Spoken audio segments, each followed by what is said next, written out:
ಸಿಂಘ್ವಿ ವಾದ ಮಂಡನೆಯನ್ನು ಮಾಡ್ತಾ ಇದ್ದಾರೆ.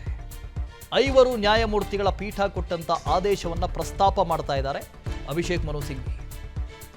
ಆದೇಶವನ್ನು ಪ್ರಸ್ತಾಪ ಮಾಡಿದ ಸಿಎಂ ಪರವಾದಂಥ ವಕೀಲರು ಅಭಿಷೇಕ್ ಮನು ಸಿಂಘ್ವಿ, ದೂರುದಾರರು ಒಪ್ಪಿಕೊಂಡಿರುವುದನ್ನು ಆಧರಿಸಿ ವಜಾ ಆಗಬೇಕು. ಶನಿವಾರಕ್ಕೆ ವಿಚಾರಣೆಯನ್ನು ಮುಂದೂಡಿಕೆ ಮಾಡಲಾಗಿದೆ. ಶನಿವಾರಕ್ಕೆ ವಿಚಾರಣೆಯನ್ನ ನ್ಯಾಯಾಧೀಶರು ಮುಂದೂಡಿದ್ದಾರೆ.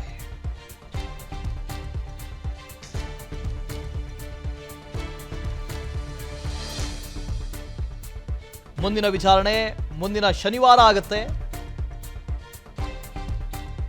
31ನೇ ತಾರೀಕು 31ನೇ ತಾರೀಕಿಗೆ ವಿಚಾರಣೆಯನ್ನ ಮುಂದೂಡಲಾಗಿದೆ. ಶನಿವಾರಕ್ಕೆ ವಿಚಾರಣೆಯನ್ನ ಮುಂದೂಡಿದ್ದಾರೆ. ಇಲ್ಲಿ ರಾಜ್ಯಪಾಲರ ವಿಶೇಷ ಕಾರ್ಯದರ್ಶಿಯ ಪರವಾದಂತಹ ವಕೀಲರು ಸಾಲಿಸಿಟರ್ ಜನರಲ್ ತುಷಾರ್ ಮೆಹ್ತಾ ಇವತ್ತು ಹಾಜರಾಗಿರಲಿಲ್ಲ. ಶನಿವಾರ ಬೆಳಗ್ಗೆ 10:30ಕ್ಕೆ ವಿಚಾರಣೆಯನ್ನ ಮುಂದೂಡಿಕೆ ಮಾಡಲಾಗಿದೆ. ಇವತ್ತೂ ಕೂಡ ಮುಖ್ಯಮಂತ್ರಿಗಳ ಪರವಾದಂತಹ ವಕೀಲರು ಅಭಿಷೇಕ್ ಮನು ಸಿಂಘ್ವಿ ಸುದೀರ್ಘವಾಗಿ ವಾದ ಮಂಡನೆಯನ್ನು ಮಾಡಿದರು. ಕೊನೆಗೆ ವಿಚಾರಣೆಯನ್ನ ಮುಂಬರುವ ಶನಿವಾರ ಅಂದರೆ 31ನೇ ತಾರೀಕು ಬೆಳಗ್ಗೆ 10:30ಕ್ಕೆ ಮುಂದೂಡಲಾಗಿದೆ. ಈ ಹಿಂದಿನ ವಿಚಾರಣೆಯ ಸಂದರ್ಭದಲ್ಲಿ ಜನಪ್ರತಿನಿಧಿಗಳ ಕೋರ್ಟ್ ಕೊಡುವಂಥ ಆದೇಶಕ್ಕೆ ಮೌಖಿಕ ತಡೆಯಾಜ್ಞೆಯನ್ನು ಕೊಡಲಾಗಿತ್ತು.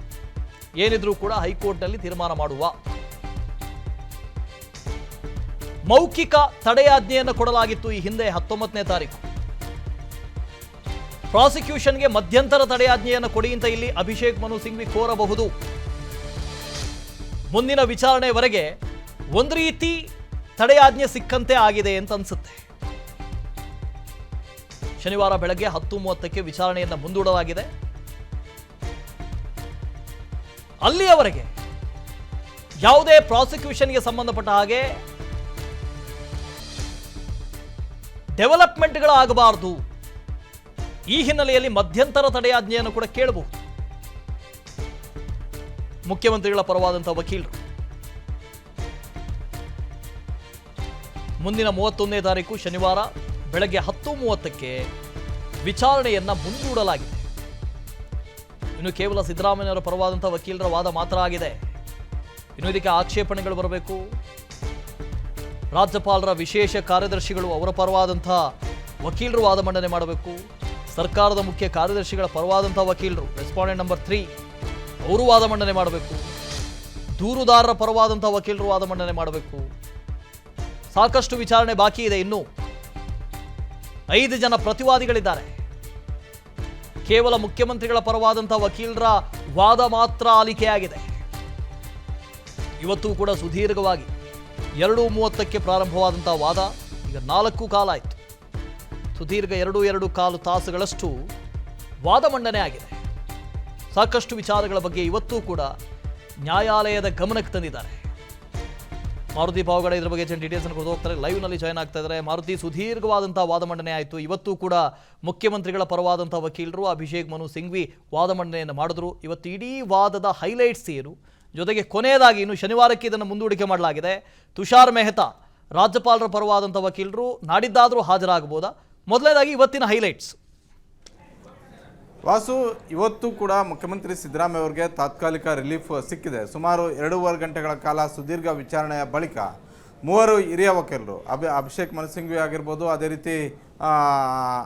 ರೀತಿ ಮೆಹ್ತಾ ರಾಜ್ಯಪಾಲರ ಪರವಾಗಿ ಕೊನೆ ಕ್ಷಣದಲ್ಲಿ ವಿಚಾರಣೆಗೆ ಹಾಜರಾದಂತಹ ಮೆಹ್ತಾ ಅವರು ಕೂಡ, ತುಷಾರ್ ಮೆಹ್ತಾ ಅವರು ಕೂಡ ಶನಿವಾರ ಅರ್ಜಿಯನ್ನು ವಿಚಾರಣೆಗೆ ಕೈಗೆತ್ತಿಕೊಳ್ಳಿ ಅವತ್ತು ಎಲ್ಲರೂ ಕೂಡ ಸೇರಿ, ಅಂದರೆ ಪ್ರತಿವಾದಿಗಳು ತಮ್ಮ ಆಕ್ಷೇಪಣೆ ಮತ್ತು ತಮ್ಮ ವಾದವನ್ನು ಅವತ್ತು ಕಂಪ್ಲೀಟ್ ಮಾಡ್ತೀವಿ ಅನ್ನುವಂಥ ಒಂದು ಮನವಿಯನ್ನು ಮಾಡಿದ್ರಿಂದಾಗಿ ವಿಚಾರಣೆಯನ್ನು ಶನಿವಾರ ಬೆಳಗ್ಗೆ 10:00ವರೆಗೆ ಹೈಕೋರ್ಟ್ ಏಕಸದಸ್ಯ ಪೀಠ ಮುಂದೂಡಿಕೆ ಮಾಡಿದೆ. ಒಂದಂತೂ ಸ್ಪಷ್ಟ, ಇವತ್ತಿನವರೆಗೂ ಕೂಡ ಕೆಳನ್ಯಾಯಾಲಯದಲ್ಲಿ ಯಾವುದೇ ವಿಚಾರಣೆ ಆಗಬಾರ್ದು ಅನ್ನುವಂಥ ಒಂದು ಮೌಖಿಕ ಆದೇಶ ಹೈಕೋರ್ಟ್ನ ಏಕಸದಸ್ಯ ಪೀಠದಿಂದ ಇತ್ತು. ಈ ಹಿನ್ನೆಲೆಯಲ್ಲಿ ಜನಪ್ರತಿನಿಧಿಗಳ ನ್ಯಾಯಾಲಯ ವಿಚಾರಣೆಯನ್ನು ಕೈಗೆತ್ತಿಕೊಂಡಿರಲಿಲ್ಲ.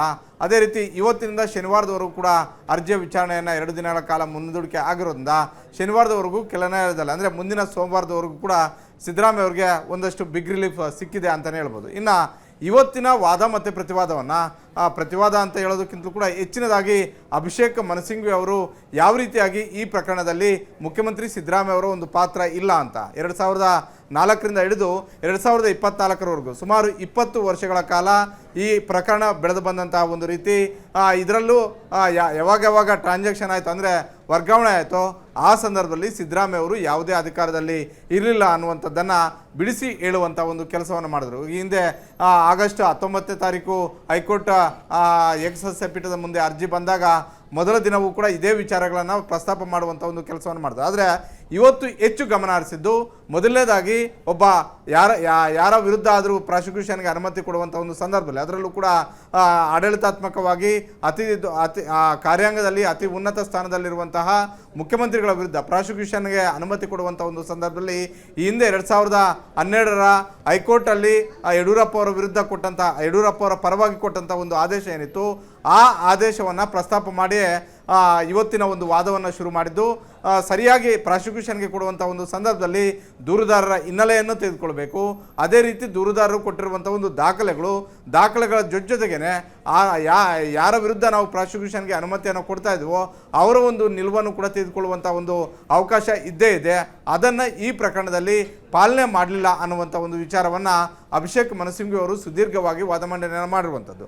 ಅದ್ರ ಜೊತೆಗೆ ನ್ಯಾಚುರಲ್ ಜಸ್ಟಿಸ್ ಪಾಲನೆ ಮಾಡಿಲ್ಲ, ಇದು ಇತ್ತೀಚಿನ ದಿನಗಳಲ್ಲಿ ಹೆಚ್ಚು ಇಂಥ ಒಂದು ಪ್ರಕರಣದಲ್ಲಿ ಪದೇ ಆಗ್ತಾ ಇದೆ. ಬೇರೆ ರಾಜ್ಯಗಳಲ್ಲೂ ಕೂಡ ರಾಜ್ಯಪಾಲರು ನ್ಯಾಚುರಲ್ ಜಸ್ಟಿಸನ್ನು ಪಾಲನೆ ಮಾಡದೆ ಆಯಾ ಮುಖ್ಯಮಂತ್ರಿಗಳ ಮೇಲೆ ದೂರು ದಾಖಲು ಮಾಡೋದಕ್ಕೆ ಪ್ರಾಸಿಕ್ಯೂಷನ್ ಕೊಡ್ತಾ ಇರೋದ್ರಿಂದ ಹೋಗಿ ಬಂದು ಯಾರೇ ಒಬ್ಬ ಫುಟ್ಪಾತಲ್ಲಿ ವಾಕ್ ಮಾಡ್ಕೊಂಡು ಹೋಗ್ತಾ ಇರುವಂಥವರು ಕೂಡ ರಾಜ್ಯಪಾಲರನ್ನು ಭೇಟಿ ಮಾಡಿ ಪ್ರಾಸಿಕ್ಯೂಷನ್ಗೆ ಅನುಮತಿ ಕೇಳುವಂಥ ಒಂದು ಪರಿಸ್ಥಿತಿ ಬಂದಿದೆ. ಹೀಗಾಗಿ ಸಂವಿಧಾನದತ್ತವಾಗಿ ರಾಜ್ಯದಲ್ಲಿ ಅತ್ಯಂತ ಉನ್ನತ ಸ್ಥಾನದಲ್ಲಿರುವಂತಹ ರಾಜ್ಯಪಾಲರು ಮುಖ್ಯಮಂತ್ರಿಯ ವಿರುದ್ಧ ಪ್ರಾಸಿಕ್ಯೂಷನ್ಗೆ ಕೊಡುವಂಥ ಒಂದು ಸಂದರ್ಭದಲ್ಲಿ ಒಂದು ಕಡೆ ಈ ಪ್ರಕರಣದ ಗಂಭೀರತೆಯನ್ನು ತಿಳ್ಕೋಬೇಕು, ಅದೇ ರೀತಿ ಕಾರ್ಯಾಂಗದ ಅತ್ಯಂತ ಉನ್ನತ ಸ್ಥಾನದ ವ್ಯಕ್ತಿಯ ವಿರುದ್ಧ ನೀವು ಪ್ರಾಸಿಕ್ಯೂಷನ್ಗೆ ಕೊಡುವಂಥ ಒಂದು ಸಂದರ್ಭದಲ್ಲಿ ಕ್ಯಾಬಿನೆಟ್ ಯಾವ ನಿರ್ಣಯವನ್ನು ಪಾಸ್ ಮಾಡಿದೆ, ಕ್ಯಾಬಿನೆಟ್ ನಿರ್ಣಯದಲ್ಲಿ ಯಾವುದಾದ್ರೂ ಸಮಸ್ಯೆಗಳು ಇದ್ದರೆ ಅದನ್ನು ಹೇಳಬೇಕೆ ಬಿಟ್ಟರೆ ಕ್ಯಾಬಿನೆಟ್ಗೂ ಮತ್ತು ನಾನು ಕೊಡುವಂಥ ಒಂದು ತೀರ್ಪಿಗೂ ಸಂಬಂಧ ಇಲ್ಲ ಅನ್ನುವಂಥ ಒಂದು ರೀತಿಯಲ್ಲಿ ನಡ್ಕೊಳ್ಬಾರ್ದು ಅನ್ನುವಂಥದ್ದು. ಅದೇ ರೀತಿ ಮೇನಕಾ ಗಾಂಧಿ ಪ್ರಕರಣ ಆಗಿರ್ಬೋದು, SR ಬೊಮ್ಮಾಯಿ ಕರ್ನಾಟಕದ್ದೇ ಆಗಿರುವಂತಹ SR ಬೊಮ್ಮಾಯಿ ಪ್ರಕರಣದಲ್ಲಿ ಸುಪ್ರೀಂ ಕೋರ್ಟ್ ತೆಗೆದುಕೊಂಡಂಥ ಒಂದು ನಿರ್ಧಾರ. ಹೀಗಾಗಿ ಹಲವು ಪ್ರಕರಣಗಳಲ್ಲಿ ರಾಜ್ಯಪಾಲರು ತೆಗೆದುಕೊಂಡಂಥ ಒಂದು ನಿರ್ಧಾರಕ್ಕೆ ಇಂದಿನ ಹಲವು ಕೋರ್ಟುಗಳು ಚೀಮಾರಿ ಹಾಕಿರೋದ್ರ ಜೊತೆಗೆ ಅದನ್ನು ಸರಿಪಡಿಸ್ಕೊಳ್ಬೇಕು ಅನ್ನುವಂಥ ಒಂದು ಸೂಚನೆಗಳನ್ನು ಕೂಡ ಕೊಟ್ಟಿದ್ದಾವೆ. ಹೀಗಾಗಿ ಈ ಪ್ರಕರಣದಲ್ಲೂ ಕೂಡ 2004ರಲ್ಲಿ ಅದು ಮೊದಲನೇದಾಗಿ ಲಿಂಗಯಿಂದ ಮಲ್ಲಿಕಾರ್ಜುನ ಅವ್ರಿಗೆ ಬಂತು, ಮಲ್ಲಿಕಾರ್ಜುನ ಅವರಿಂದ ಸಿದ್ದರಾಮಯ್ಯ ಅವರ ಭಾವಮೈದನಿಗೆ ಬಂತು, ಅದಾದ ಬಳಿಕ ಅವರ ಭಾವನಿಂದ ಸಿದ್ದರಾಮಯ್ಯ ಅವರ ಪತ್ನಿಗೆ ಬಂದಿರುವಂಥದ್ದು. ಈ ಸಂದರ್ಭದಲ್ಲಿ ಯಾವಾಗ ಈ ಟ್ರಾನ್ಸಾಕ್ಷನ್ ಆಯಿತು ಆ ಸಂದರ್ಭದಲ್ಲಿ ಸಿದ್ದರಾಮಯ್ಯ ಅವರು ಯಾವುದೇ ಅಧಿಕಾರದಲ್ಲೂ ಕೂಡ ಇರಲಿಲ್ಲ. ಜೊತೆಗೆ ನಗರಾಭಿವೃದ್ಧಿ ಸಚಿವರಾಗಿ ಸಿದ್ದರಾಮಯ್ಯ ಅವರ 40 ವರ್ಷಗಳ ಆಡಳಿತಾವಧಿಯಲ್ಲಿ ಯಾವತ್ತೂ ಕೂಡ ಅವರು ಕೆಲಸ ಮಾಡಿಲ್ಲ. ಹೀಗಾಗಿ ಇಲ್ಲಿ ಅಧಿಕಾರ ದುರುಪಯೋಗ ಹೇಗೆ ಆಗುತ್ತೆ, ನನ್ನಿಂದ ಯಾವ ರೀತಿಯಾಗಿ ತಪ್ಪಾಗಿದೆ, ನನ್ನಿಂದ ಯಾವುದೇ ತಪ್ಪು ಕೂಡ ಆಗಿಲ್ಲ, ಇದು ಎಲ್ಲೋ ಒಂದು ಕಡೆ ರಾಜ್ಯಪಾಲರು ಕೇವಲ ರಾಜಕೀಯವಾಗಿ ನೋಡಿ ಪ್ರಾಸಿಕ್ಯೂಷನ್ಗೆ ಅನುಮತಿ ಕೊಟ್ಟಿರುವಂಥದ್ದು ಸರಿಯಲ್ಲ ಅನ್ನುವಂಥ ಒಂದು ವಾದವನ್ನು ಇವತ್ತು ಅಭಿಷೇಕ್ ಮನು ಸಿಂಘ್ವಿ ಅವರು ಮಂಡನೆ ಮಾಡಿರುವಂಥದ್ದು.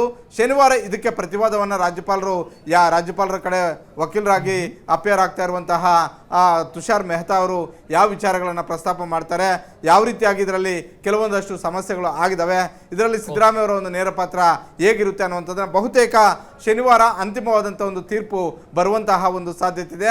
ಅಲ್ಲಿವರೆಗೂ ಕೂಡ ಸಿದ್ದರಾಮಯ್ಯ ಅವ್ರಿಗೂ ಒಂದಷ್ಟು ತಾತ್ಕಾಲಿಕ ರಿಲೀಫ್ ಸಿಕ್ಕಿದೆ ಅಂತಲೇ ಹೇಳ್ಬೋದು. ವಾಸ್ತವ right. Okay, thank you Maruti. ಅನುಕ್ಷಣದ ಸುದ್ದಿಗಳಿಗಾಗಿ Vistara news YouTube channel subscribe ಮಾಡಿ. ಹೊಸ ಸುದ್ದಿಗಳ ನೋಟಿಫಿಕೇಶನ್ಗಾಗಿ ಬೆಲ್ ಐಕಾನ್ ಕ್ಲಿಕ್ ಮಾಡಿ. ಲೇಟೆಸ್ಟ್ ಅಪ್ಡೇಟ್ಸ್ಗಾಗಿ www.vistaranews.com ವೆಬ್ಸೈಟ್ಗೆ ವಿಸಿಟ್ ಮಾಡಿ. ಅಂಗೈಯಲ್ಲೇ ಜಗತ್ತಿನ ಸುದ್ದಿ ತಿಳಿಯಲು Vistara news Kannada app download ಮಾಡಿ.